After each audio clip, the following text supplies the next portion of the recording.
بسم اللہ الرحمن الرحیم۔ بے ایمانی کے بول پر اللہ کی پکڑ۔ قرآن کریم میں اللہ تبارک و تعالیٰ نے دو دوستوں کا واقعہ بیان کیا ہے کہ دو دوست تھے، ان میں سے ایک کو اللہ تبارک و تعالیٰ نے انگور کے 2 باغ دیے تھے۔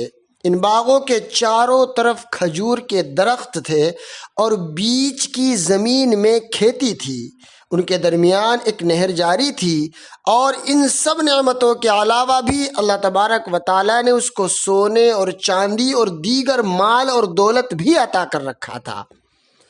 اولاد بھی تھی، نوکر چاکر بھی کثرت سے تھے۔ اپنی دولت کے نشے اور گھمنڈ میں آ کر ایک دن وہ اپنے دوسرے دوست سے کہنے لگا، میں نہیں سمجھتا کہ میرا یہ باغ کبھی ختم ہوگا، اور قیامت بھی کوئی چیز ہے اور کبھی آئے گی۔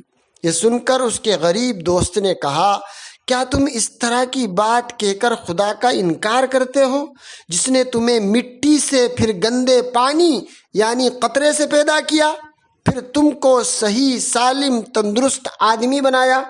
تمہارے باغ پر اللہ کا عذاب آنے کا ڈر ہے، چنانچہ ایسا ہی ہوا۔